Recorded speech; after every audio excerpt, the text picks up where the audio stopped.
అభివృద్ధితో కూడినటువంటి జాతీయవాదానికి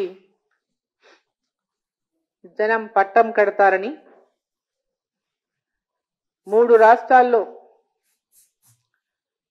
ప్రధాని నరేంద్ర మోదీ గారి యొక్క నేతృత్వంలో బీజేపీ పార్టీ యొక్క అఖండ విజయం, ఆర్టికల్ 370 రద్దు పైన సుప్రీంకోర్టు తీర్పు చాలా స్పష్టంగా రుజువు చేసినాయి.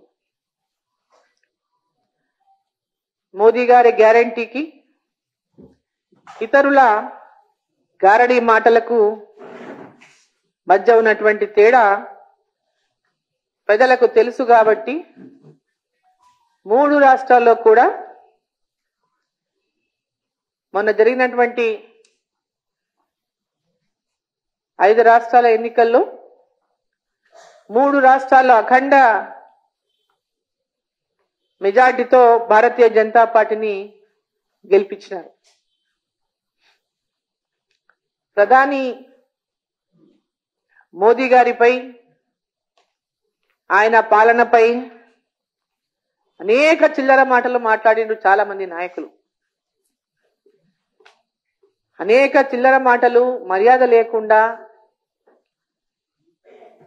ఈ దేశం యొక్క కీర్తిని కూడా తగ్గించేటటువంటి ప్రయత్నం చేస్తూ అనేక మంది మాట్లాడిండ్రు. ఈ ఎన్నికల ఫలితాలన్నీ కూడా వారికి చెంప దెబ్బ లాంటివని చెప్పి సందర్భాన్ని నేను తెలియజేస్తాను. తమ భవిష్యత్తుని, ఈ దేశ భవిష్యత్తుని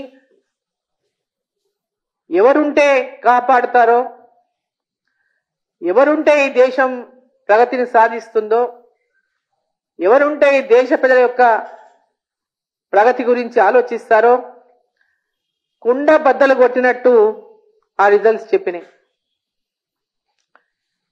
అందుకే 3 రాష్ట్రాల్లో కూడా, 3 పెద్ద రాష్ట్రాల్లో కూడా, ఆ 3 రాష్ట్రాల్లో కూడా డబుల్ ఇంజన్ సర్కారు కావాలని అక్కడ వారు భారతీయ జనతా పార్టీని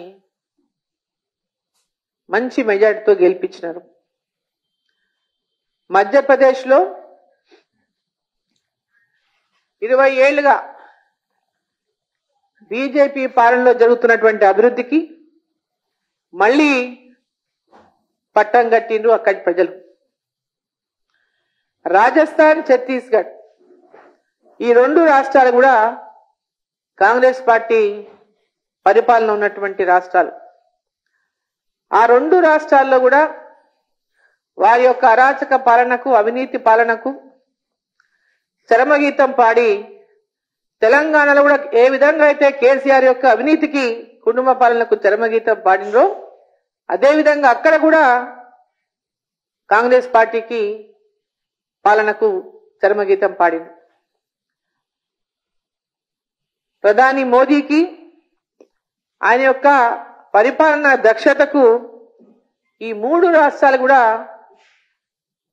అధికారాన్ని, అక్కడ పార్టీని తీసుకొచ్చి ఒక గొప్ప కానుకగా ఇచ్చారని చెప్పొచ్చు.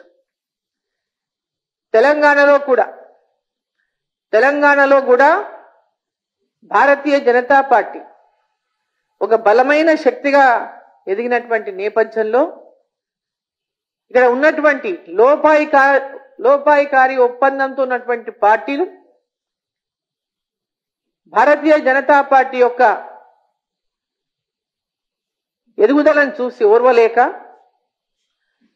బీజేపీ, బీఆర్ఎస్ ఒకటంటటువంటి ఒక ప్రచారం చేసి, లబ్ధి పొందేటటువంటి ఒక దుష్ప్రచారం చేసి ఈరోజు భారతీయ జనతా పార్టీ ఈ తెలంగాణ రాష్ట్రంలో బీఆర్ఎస్ పార్టీకి వ్యతిరేకంగా అనేక పోరాటాలు చేసి వారి నియంత పోకడలకొని ప్రజలకు ఇచ్చిన హామీలు నెరవేర్చడంలో గాని, బీఆర్ఎస్ ప్రభుత్వం విఫలమైనటువంటి నేపథ్యంలో అనేక ఉద్యమాలు చేస్తూ ప్రజల లోపల పెద్ద ఎత్తున యాంటీ ఇన్కంబెన్సీని, వ్యతిరేకతను తీసుకొచ్చినటువంటి పార్టీ భారతీయ జనతా పార్టీ.